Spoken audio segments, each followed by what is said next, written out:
¿Qué tal? Un placer volver a estar con ustedes dando una porción de las Escrituras. Vamos a orar. Quisiera primero orar para pedir la dirección del Señor para que Él nos guíe a toda la verdad de las Escrituras. Señor Jesús, gracias te damos porque nos permites en este tiempo compartir una porción de tu palabra. Gracias te doy, Señor, porque juntos como familia Restauración estamos en nuestras casas, en nuestros hogares, con nuestros hermanos, con nuestras familias, para poder alabarte, adorarte y poder escuchar lo que tú tienes para nosotros en este día. Gracias, precioso Espíritu Santo, te pedimos que nos guíes, Señor, en tu palabra, en el nombre de tu Hijo Jesucristo. Amén. Bien, mis hermanos, damos gracias a Dios porque Él está con nosotros. Después de haber alabado, adorado a nuestro Dios, es el tiempo para poder compartir algo que Dios tiene para nosotros en esta semana. Y quiero primero, te invito a que leas, a que abras tu Biblia en el libro de Marcos, capítulo 2, y quisiera leer los primeros 2 versículos. Hemos leído, yo creo que muchos hemos leído este pasaje sobre la sanidad de un paralítico. Pero hoy quisiera sacar algo nuevo dentro de las Escrituras. A veces no le damos la importancia debida a ciertos puntos de la lectura, pero hoy vamos a sacar algo nuevo en este pasaje que habla sobre la sanidad de un paralítico. Y quiero primero leer el versículo 1 y el versículo 2. Dice: entró Jesús otra vez a Capernaum después de algunos días, y se oyó que estaba en casa, e inmediatamente se juntaron muchos, de manera que no cabían aún a la puerta, y les predicaba la palabra. Primero que nada, Jesús vivía en Capernaum. Después que Juan fuera encarcelado, él pues siguió predicando en Galilea. Entonces, Capernaum era una ciudad judía al norte del mar de Galilea, donde Jesús estableció su base durante su ministerio. Eso quiere decir que mientras viajaba Jesús por las aldeas o por las sinagogas predicando en Galilea, él regresaba a Capernaum. Por eso en estos 2 primeros versículos que dice que después de unos días, Jesús llegó a Capernaum y entró a su casa. La casa que habla aquí, a lo mejor ustedes dirán, pues, ¿de qué casa es? Jesús lo hospedaron por varios días, pero no. Jesús vivía en casa de Pedro. La casa que menciona aquí en este capítulo es que él vivía en casa de Pedro. Él se mantenía por un tiempo viviendo en casa de Pedro. Capernaum era una ciudad de pescadores. Las casas que en esa época se construían, pues la mayoría de las casas del lado lateral había una escalera, ¿verdad? Y el techo como un penáculo. Entonces Jesús, cada vez que venía de Galilea, él iba a la casa de Pedro. De hecho, en la casa de Pedro, si leemos en unos versículos anteriores del capítulo 1, dice, déjame leerlo para dar una referencia, el por qué Jesús vivía y estaba en Capernaum, precisamente en esa ciudad. En el capítulo 1, versículo 14, dice: después que Juan fue encarcelado, Jesús vino a Galilea predicando el evangelio del reino de Dios. En el versículo 29 del mismo capítulo 1 dice: al salir de la sinagoga vinieron a casa de Simón y Andrés con Jacobo y Juan, y la suegra de Simón estaba acostada con fiebre, y enseguida le hablaron de ella. Entonces él se acercó y la tomó de la mano y la levantó, e inmediatamente le dejó la fiebre, y ella le servía. Y en el versículo 35 Dice, versículo 21 del versículo 1 del capítulo 1 dice, y entraron en Capernaum en los días de reposo, entrando en la sinagoga, Jesús enseñaba. Entonces hay una referencia en la cual la ciudad de Capernaum, Jesús por un tiempo vivió ahí en casa de Pedro. Eso significa que en la ciudad había mucha gente, de tal forma que dice la Escritura en el primer versículo que cuando llegó a casa, después de algunos días, se oyó que Jesús estaba en casa. Dice, e inmediatamente se juntaron muchos, de manera que ya no cabían aún a la puerta, y les predicaba la palabra. Capernaum era una ciudad de falta de fe. Precisamente también en Capernaum Jesús escogió a sus primeros discípulos. Jesús hacía milagros, Jesús echaba fuera demonios, Jesús sanaba, como leímos que sanó a la suegra de Pedro. Entonces Jesús prácticamente ahí puso una base de su ministerio en Capernaum. De tal forma que ya la multitud conocía a Jesús, que cada vez que él entraba a Capernaum, ya sea que estaba en una sinagoga o estaba en su casa, la gente se acercaba para escuchar que Jesús predicara de la salvación, del evangelio. Ahora, quisiera seguir leyendo el versículo 3 y 4. Entonces vinieron a él unos trayendo a un paralítico que era cargado por 4. Y como no podían acercarse a él a causa de la multitud, descubrieron el techo de donde estaba y haciendo una abertura, bajaron el techo en que yacía el paralítico. Ahora, quiero brevemente detenerme aquí en este versículo. La palabra de Dios siempre va a ser expuesta y predicada a cualquier tipo de gente, sea pescadores, sea profesionistas, sea de cualquier nivel, ¿verdad?, de persona. El evangelio siempre será predicado. Ahora, Jesús cuando predicaba en ese entonces, no solamente había gente que lo escuchaba, sino había gente que le seguía. Y en Capernaum, la gente prácticamente solamente escuchaba y miraba lo que Jesús predicaba. De tal forma que en esta ocasión nos habla de unos hombres que hicieron algo por una persona. Dice la palabra que estos hombres tuvieron una iniciativa para levantar a una persona que estaba necesitando de Jesús.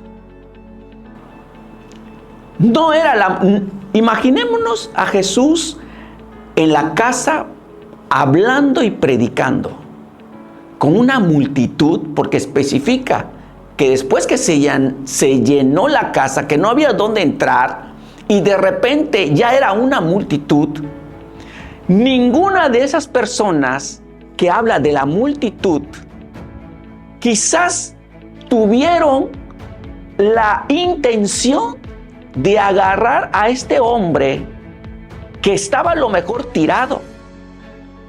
Simplemente estaban escuchando a Jesús. Pero aquí hay algo muy, muy interesante y muy importante, que es lo que quiero hablar sobre estas personas. Dicen, unos hombres Aquí en la Biblia no especifica si estos hombres eran amigos del paralítico, de la persona que está en una condición, ¿verdad?, que estaba en el piso. No, la Escritura no nos dice si a lo mejor eran vecinos, o eran amigos, o eran algún pariente, o quizás eran unos conocidos nada más de la persona que estaba ahí, en esa condición. Pero miren lo que ellos hicieron en estas circunstancias. Ellos tuvieron una intención, que de esa intención dieron el siguiente paso de hacer algo por él. Muchos solamente tenemos la intención de ayudar.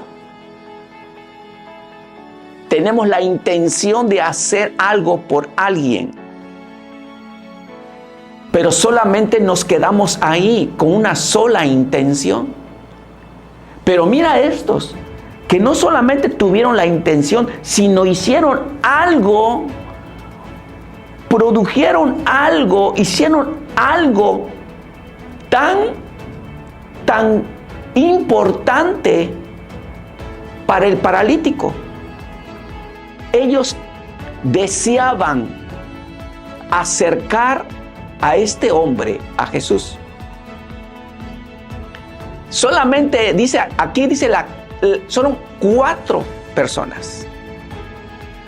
Me imagino esas 4 personas en ese momento escuchando la predicación de Jesús, viendo a esta persona que está ahí,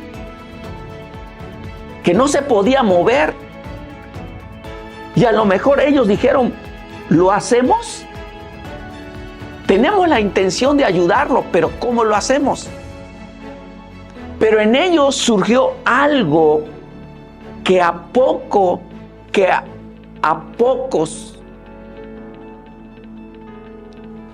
les sucede y hacen. Ellos miraron a este hombre la necesidad de llevarlo cerca de Jesús.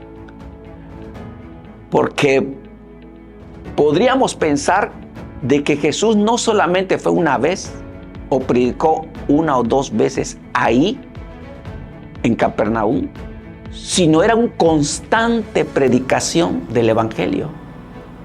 Quizás ellos que tenían e hicieron algo por este hombre, miraron a Jesús y tuvieron la convicción de si llevara a este hombre cerca de Jesús, Dios iba a hacer algo en él. Dice acá en el versículo 4, y como no podían acercarse a él a causa de la multitud, descubrieron el techo de donde estaba y haciendo una abertura bajaron el techo en que yacía el paralítico. Quizás ellos con la multitud no tenían otra opción, no, de poder subir al techo cargando a este hombre, subiendo las escaleras, mirando una forma de ver la manera cómo romper el techo o hacer una abertura para que pudiera bajar este hombre y llevarlo cerca de donde Jesús predicaba, dentro de la casa. A ellos no les importó lo que la multitud estaban mirando de lo que hacían.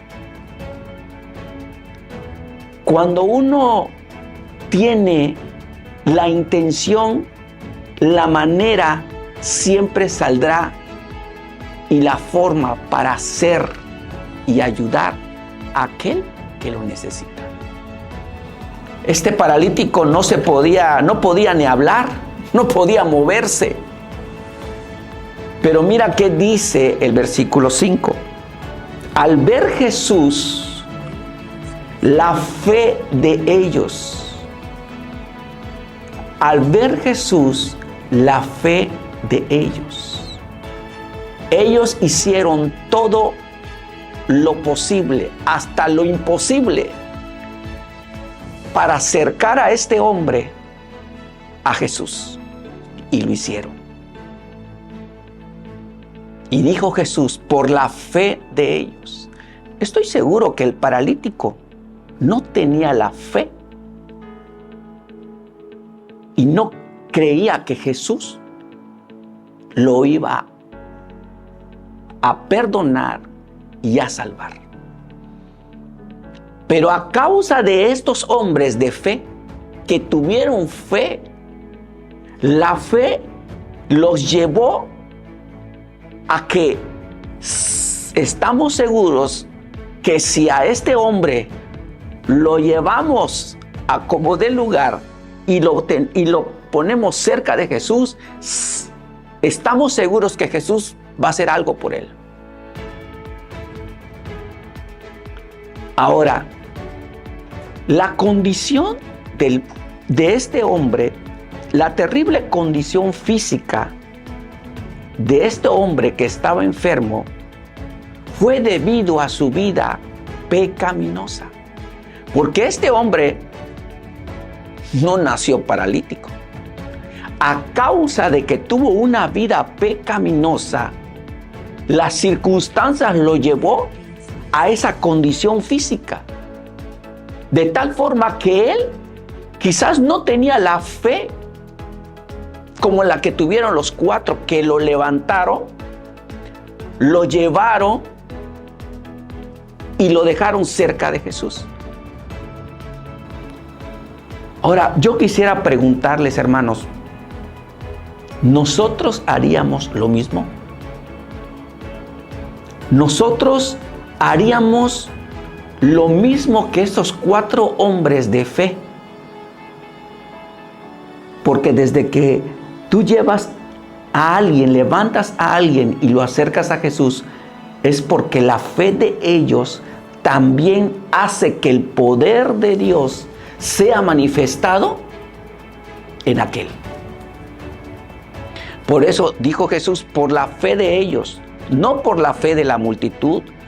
No dijo por la fe tuya del paralítico, dijo por la fe de ellos, dijo al paralítico. Hijo, mira lo que dijo Jesús al paralítico, hijo. No lo llamó por su nombre, no le dijo solamente tus pecados te son perdonados, como en otras ocasiones. Pero mira que Jesús aquí vio la fe de ellos y Jesús le dijo al paralítico, hijo, tus pecados te son perdonados. Primero no lo sanó, primero lo perdonó. Mira lo que hizo Jesús. Primero es perdonar todo lo que ese hombre hizo. ¿Sabes qué, hijo? Tus pecados te son perdonados. Jesús sabía que la condición física de este hombre era debido a su vida pecaminosa. Y si seguimos leyendo, obviamente, seguimos leyendo, había gente de los escribas, de los religiosos, que le empezaban a decir a Jesús, bueno, ¿y este quién es para sanar? Pero más adelante, leemos en el versículo 11, versículo 10, perdón, dice, pues para que sepáis que el Hijo del Hombre tiene potestad en la tierra para perdonar pecados, dijo al paralítico, a ti te digo, levántate, toma tu lecho y vete a tu casa. Entonces él se levantó enseguida y tomando su lecho salió delante de todos, de manera que todos se asombraron y glorificaron a Dios diciendo, nunca hemos visto tal cosa. Esto no se refiere a lo último, no se refiere a lo que ellos miraron que Jesús hizo, sino ellos se asombraron de todo el suceso que fue, quizás pueda ser un suceso instantáneo que vio toda la multitud. ¿Cómo es que 4 hombres de fe pudieron hacer lo imposible para acercar a este hombre que estaba enfermo, una condición física, y acercarlo a Jesús y mirar el milagro y la obra de Jesús que hizo en él? Muchas veces hemos leído este pasaje y nos enfocamos en que Jesús sanó al paralítico. Pero ¿saben? Si no hubiera sido por estos 4 hombres que tuvieron la fe, quizás no hubiera la condición de este hombre, hubiera sido igual. Es algo tan precioso la palabra de Dios, hermanos, que cada vez que nosotros leamos, aún puede ser el mismo pasaje, aprendemos más de ello. Y quiero resumir brevemente también por el tiempo que estas 4 personas provocaron que la condición del paralítico diera un cambio total en su vida. Lo acercaron a Jesús y por la fe de ellos, Jesús hizo su obra en él. Y el tema o el título de esta pequeña porción yo le puse: siempre habrá una oportunidad. Estos hombres tuvieron la oportunidad. Y creo yo que sabía Jesús lo que estos 4 hombres estaban haciendo. Quizás nosotros, en nuestra presencia en casa, en nuestro grupo familiar, haya alguien que quizás está en una condición en la cual necesita que nosotros lo levantemos. ¿Sabes por qué? Yo sé que Dios pone también la oportunidad para ayudar y levantar a nuestro hermano que posiblemente está caído espiritual. A lo mejor está en una condición o una situación espiritual que a lo mejor él no puede salir de ello. El paralítico no podía moverse, pero quizás tú y yo, que posiblemente nos encontremos en una situación espiritual que no podamos movernos, pero sí podemos hablar y decir: hermano líder, quiero que me ayudes. Estoy pasando una situación espiritual en mi vida que requiero que alguien me levante. Que alguien me diga, conforme a la palabra, lo que tengo que hacer. Y es una bendición que tú y yo tengamos, que Dios nos ha puesto a gente a nuestro alrededor, a gente que está con nosotros como hoy en nuestros hogares. Y sea un amigo o un joven que tú tengas en presencia en casa, o una familia o un matrimonio que quizás tú has escuchado que está en una situación espiritual y que solo están esperando de hombres o mujeres de fe para levantarlos, ayudarlos a que su condición espiritual en la que viven cambie a través de Cristo y la obra del Espíritu Santo sea manifestado en ellos. Es una bendición poder estar siempre juntos como hermanos, como iglesia, como familia, para poder decir: hermano, tengo la oportunidad de levantarte y de ayudarte, siempre con la palabra y siempre guiado por el Espíritu Santo. Familia Restauración, siempre habrá una oportunidad para poder ayudar y levantar a aquellos que lo están necesitando. Dios les bendiga.